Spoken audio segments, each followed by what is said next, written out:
What is up, everybody? This is Jesse Williams from the Dads in Timeout podcast, shooting a quick little video outside of work again. And just a couple things to talk about today, give y'all a little more content. First, I want to shout out everybody on Twitter. There's no way I can name all you guys, but you guys have been retweeting my podcast, retweeting the YouTube videos, subscribing. So I want to thank all you guys. You've all been retweeted, so I'm not going to go into names just because it would be unfair to name a couple people and not name everybody. But you guys are awesome. I am listening to as many of your podcasts as possible. The ones I've listened to are great. They're awesome. You guys are really doing your thing, and y'all keep up the good work. Everybody that I retweet, if you have a podcast, if you only have like 20 followers, if you have 300 followers, if you have 3,000 followers, if you have 30,000 followers, if this is your dream, you keep your dream. You keep doing your thing. Don't worry about the naysayers. Don't worry about the haters. Y'all keep doing you. So I was going to talk about something different, but then I actually was on YouTube and saw a video of the Sons and Four guy being interviewed on the Pardon My Take show. I don't know if that's a show or a podcast, but they're pretty big. And I didn't really know what to expect because I was going to launch into this rant about how we're glorifying violence. And then I listened to the guy being interviewed, and I just want to say that, Nick, you conducted yourself very well in the interview. I was very surprised. If you watch the video, everyone's seen it, the Sons and Four guy, right? And so he's in Denver. I think it was game 3. I don't remember if it was game 3 or game 4. But basically he gets into it with two Nuggets fans that are wearing a bunch of jewelry, and he turns away, and then the guy sucker punches him, but actually we find out later that a beer had already been thrown on him. His jersey was being tugged. He kind of hits the guy a couple times. He said, "I was going to F your boy up," and he hits him in the chest, whatever. I still don't think it's a good look, but way to capitalize. And what they were saying was the Sons and Four comment at the end is what really made it viral, especially since the Suns swept the series. And he made a point that he had been chirping, but he had been really friendly with all the guys in the crowd. They were going back and forth, but in a fun way. I've done the same thing before. In Kansas City, I was on a social club outing. I went to a Ouachita Baptist University. I was in what basically was a fraternity, but they couldn't call them fraternities, so it was a Christian social club. And we had an outing. We went to Kansas City, and I was the social club chair, so of course I planned the outing in Kansas City because my buddy was from Kansas City or around that area, so he had a place where we could stay. And I planned it to where they were going to be playing the Indians. And the Indians actually lost, but my buddy goes and he buys me an Indians hat and like an Indians pennant. I'm jawing back and forth with the Kansas City Royals fans. By the way, some of the nicest fans in the world. Our club president, Jared Sears, was like, "You're going to get beat up." And like, it was all in fun, right? Like, it was all friendly. I love baseball, I love basketball, I love football, I love sports, I love talking trash, but of course in a respectful kind of way. And so the Sons and Four guy, I don't know if he's had media training, but he used a little bit of language in the video, but he actually conducted himself very well, was appreciative of being on the show, just was down to earth, and so it kind of changed my opinion. And if you remember, if you follow my podcast, you can go back. It's on Spotify, Apple, Google Podcasts, Podbean, all that stuff. I think it's on Stitcher. I'm Podbean. I don't really use those apps. Castbox maybe. But if you go back and you watch and listen to my podcast, I have it up. I know for sure it's on Spotify, Apple, and Google.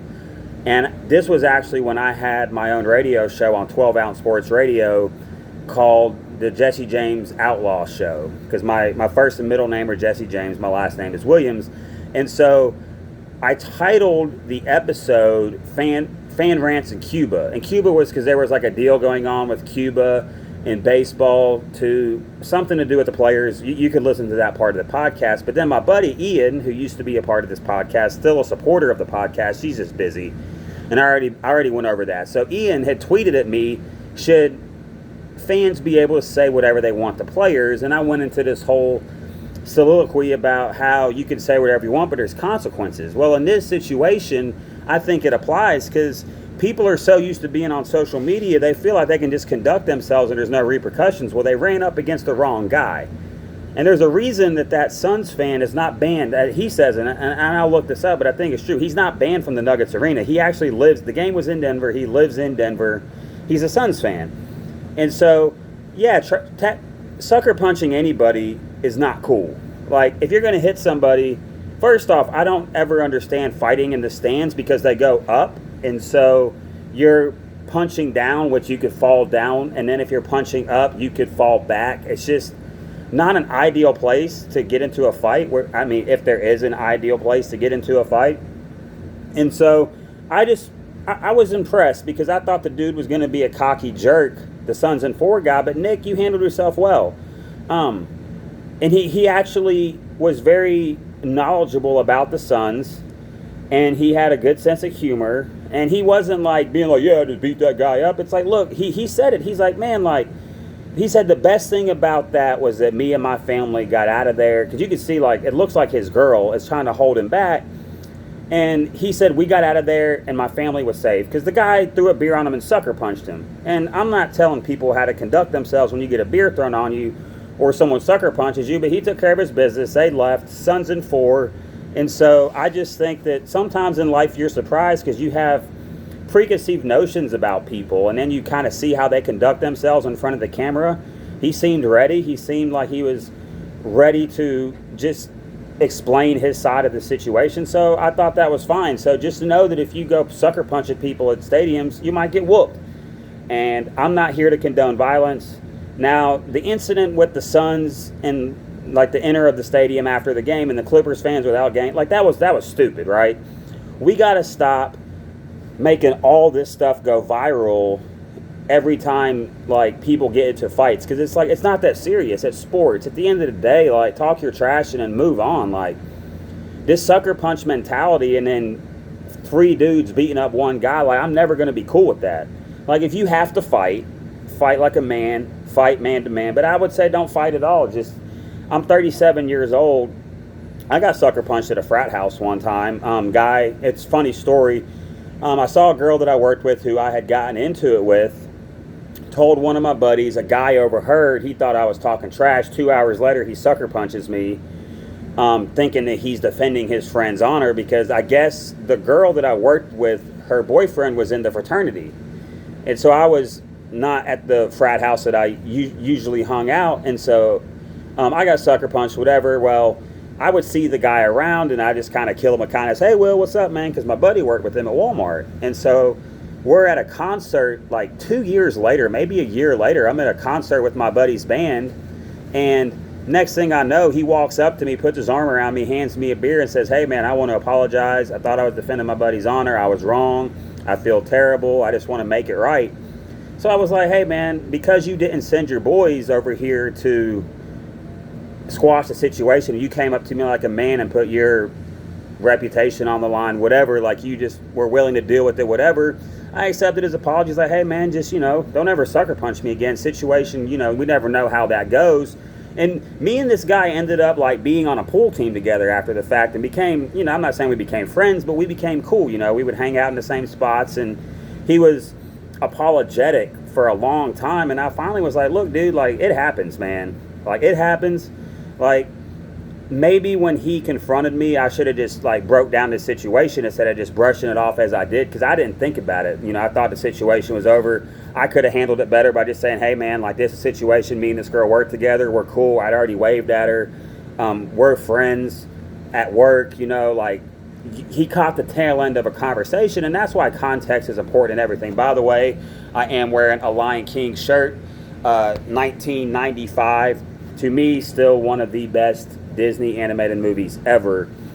So I want to get into the sticky substance with baseball, right? And I don't think I've ever talked about baseball on this podcast, except when I mentioned that I was at the Indians game in Kansas City. That was in 2006, by the way.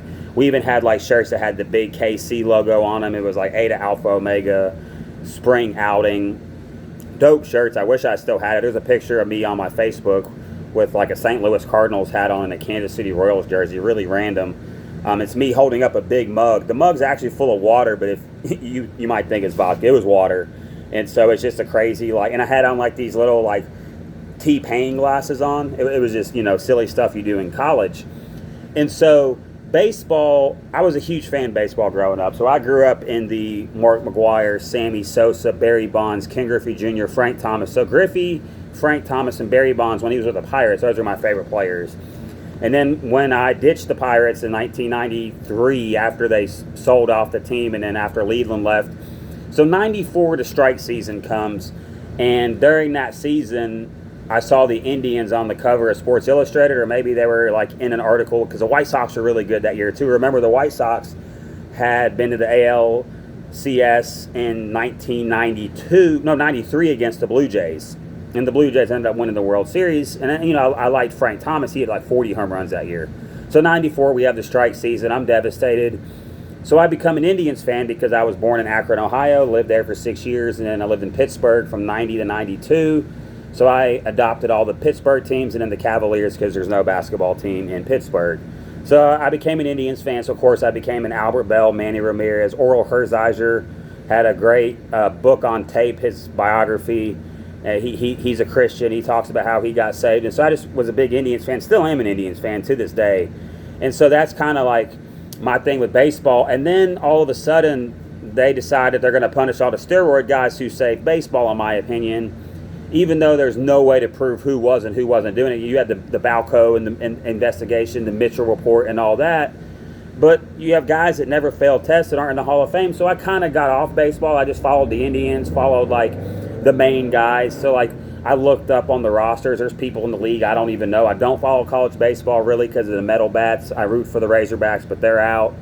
And college fan bases just really pissed me off because how they talk to players on social media. Like, these are college students that are like playing for free. Okay, they're playing for a scholarship, but they're not getting the money for what they're generating for the universities.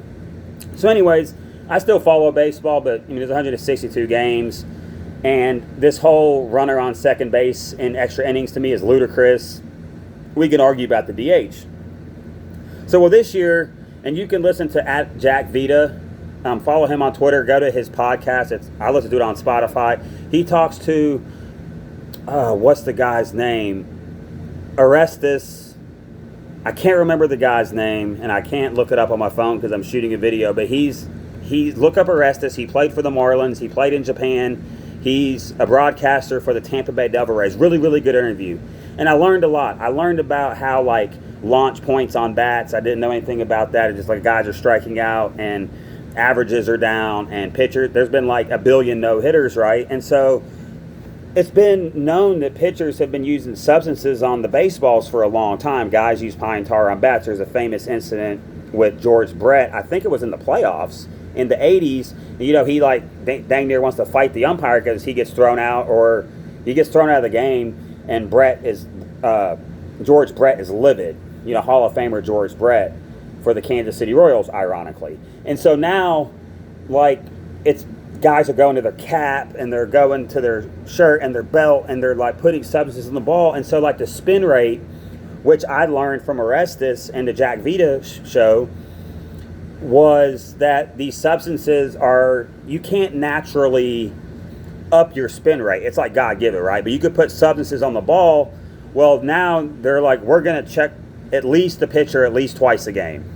But if the manager says, hey, I want you to check the guy, they can do it every inning if they want to. And see, to me, so baseball's in the news, but it's not in the news for a good reason, because the season's long. There's not really ways to make the game more modern like football and basketball, because those games are based on like speed and power. Baseball is like you hit the ball far and then pitchers strike out a bunch of guys. And there's a lot of analytics, and I love baseball because of the intricacies of like the shift, which we could talk about whether we like that or not, and then the base running and stealing and the strategy. That's why I think that I was never opposed to pitching changes, because I think it's part of strategy, and I think that's the great part about baseball. So MLB is trying to fix a problem, but they're going way overboard, because it's like you should have done this before the season started. So it's not all of a sudden all these guys started using it this season. And so they're freaking out because the batting averages are the lowest than they've ever been in like how many years, like years and years and years, right? But guys are still, like, there's going to be so many people with 30 and 40 home runs this year. So it's like home run or strike out, because guys are swinging for the fences. and striking out 150 times is no longer a big deal. Which somebody made a great point about Gary Sheffield about why he's not in the Hall of Fame because of the steroid suspicions.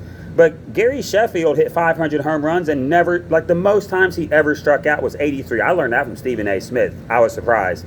And I know he likes the Yankees, but 2 times in his career he struck out 83 times. That's his career high. So shout out to Gary Sheffield. And Gary Sheffield Jr. was on the Jack Vita show, and he had a lot of interesting takes. I really like that guy.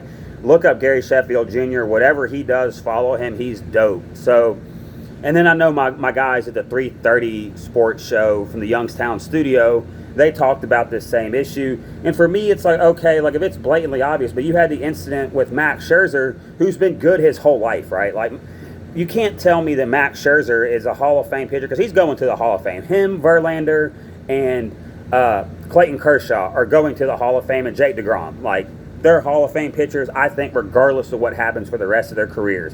There might be more, but those guys in this era, Madison Bumgarner, throw him in there too. Those guys are Hall of Famers, right? So Joe Girardi, the manager of the Philadelphia Phillies, who used to be the manager of the New York Yankees, who used to be the manager of the Florida Marlins, now the Miami Marlins. And so Joe Girardi won a championship in 2009 with the Yankees, and like he just kept having the umpire check Max Scherzer, and finally Scherzer like stares Girardi down as he's walking off the mound, and he like points to his hat and his shirt and his belt. I think he did that, maybe not, but I know he definitely stared him down, and Girardi acts like he's going to fight the guy. Like, Girardi should be worried about keeping his job because the Phillies are underperforming. Their roster is a couple of good guys spending way too much money, and so for me, I would be much more happy if we were talking about baseball because of, I don't know, Vladimir Guerrero Jr. is having the year that we wanted him to have like last year, except, you know, the season was short. But this year he's exploded. Like, he's already at career highs, like in everything, and he's on pace to hopefully win the MVP. But you know, Ohtani is pitching great and hitting great. And so it's going to be interesting. Like, this might be one of those years we talk about Vlad Guerrero Jr. Like, one of those years like, hey, this guy didn't win the MVP that year. It's like the year that Ted Williams in 1941, he hits 406. And the same year, DiMaggio has the 56-game hitting streak. Now, I don't remember which one of those guys won the MVP, but they were both in the AL, so I can tell you for a fact that both of them did not win the MVP, right? And then you have years where Bonds put up monster numbers and didn't win the MVP. Then, of course, you had Sosa and McGuire, who both hit over 60 home runs in the home run chase, and one of those guys didn't win the MVP. I don't even remember who won the MVP that year, right? So that's what we should be talking about baseball. We should be talking about the NL West and how the Giants are a surprise team and they're in first place, and then the Dodgers and the Padres are really good. The White Sox with Tony La Russa do all the injuries. The Indians are 10 games over 500, and Shane Bieber's out, and Zach Plesic's out, and now Savale is out, and Roberto Perez has been out, and their DH Famil Reyes is out, and their players can't stop breaking COVID protocol. Like, the Indians are a surprising team. The Oakland A's were in first place. Now the Astros are like coming out of nowhere. The Red Sox are good, and the Tampa Bay Rays are really good. And let's also talk about how the Twins suck, and the Twins were supposed to be good, and the Twins are always supposed to be good, but they always find a way to not be good or lose in the first round in 4 games to the Yankees. And now the Yankees are not hitting well, and even though their guys have been relatively healthy, like, this is what we should be talking about baseball, not dudes going, taking off their pants like Sergio Romo, because, like, Glasnow, I think it's Tyler Glasnow, pitcher for the Rays, just went on the IL, formerly known as the DL, because he says that they were using sunscreen to get a grip on the ball, which makes sense if it's wet. And somebody said this, I can't remember, I think it was, the Girl Who Talks Sports, check her out, dope podcast. So she had a guest on, and he was like, the umps are basically saying, don't worry about that sun, like, it ain't no big deal. Like, no, dude, it's 100 degrees outside, guys are going to wear sunscreen. You can't regulate that. So baseball has always had this public relations problem. And in one hand, I'm like, okay, cool, like, maybe you don't need to appeal to the people who aren't going to like baseball anyways. Like, your core fans are your core fans. Like, us baseball nerds who read Bill James, who can tell you all the World Series winners for the past, like, 30 years. And back in my day, I could tell you all the World Series winners probably back to, like, the 1950s, because I was a student of it. I loved baseball. I loved the wood bats. I loved the different designed parks. I love it all. So, And I'm probably going to sneeze, but allergies, whatever. So that's what I think we should be talking about baseball, not this, oh, this guy has some sticky stuff on his glove. Find a way to regulate it. Have an actual plan. Be proactive, not reactive. That's my advice in life, is be proactive, not reactive.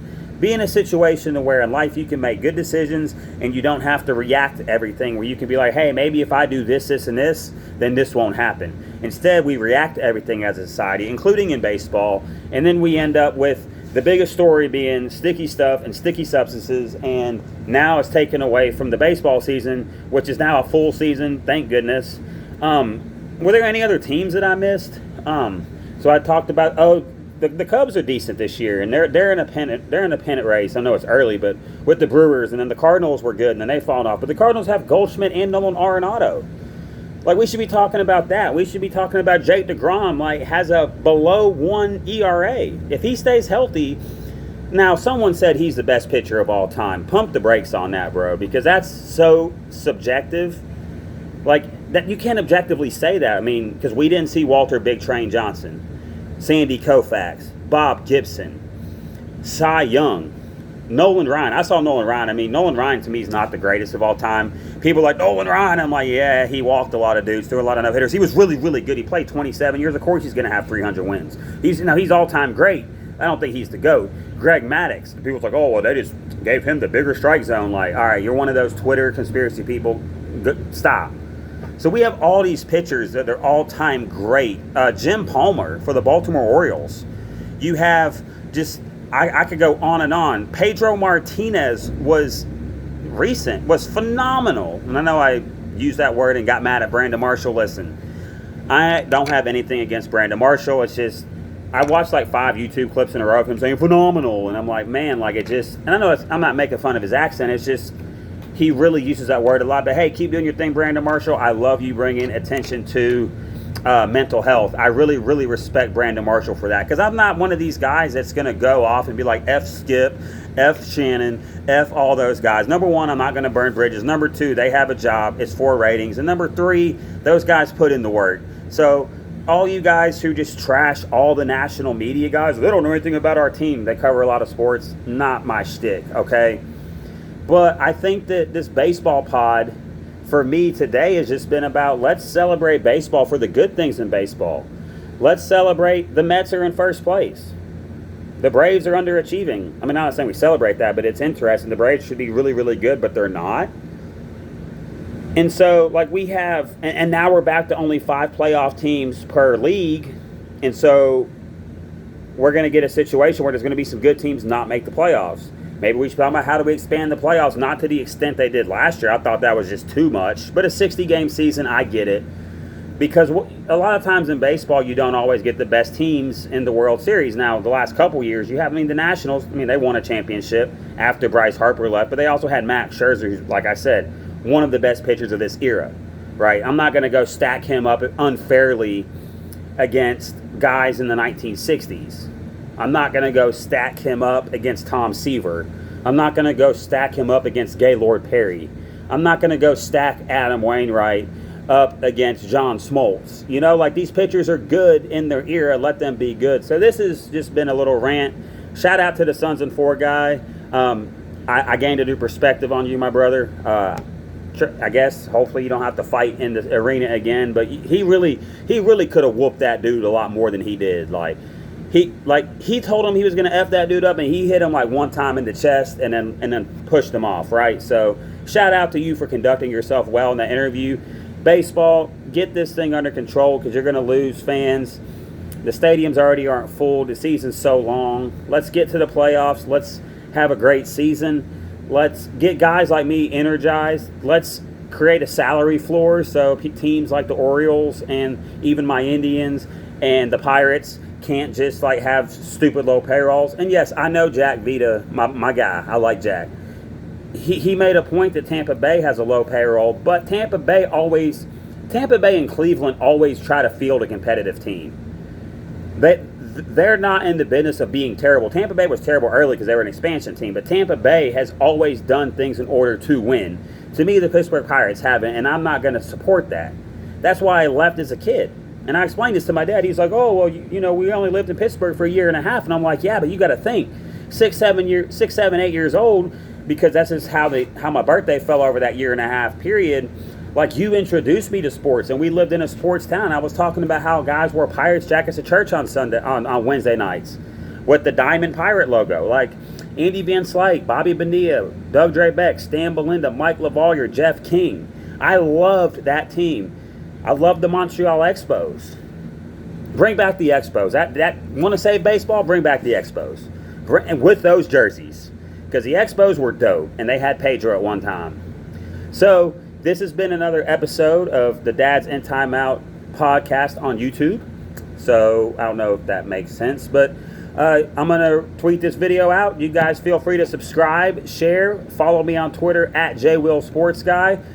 I have tweeted a lot of my podcast friends. It's like 30 to 40 podcasts. Follow every single one of them. Subscribe to all their YouTube channels and all their Spotify channels. I promise you, you will not be let down. You will get in-depth coverage you will not get on national media. National media, keep doing your thing. Look for talent like us, because we're really out here putting in the work and the grind. So I appreciate everybody. Till next time, peace.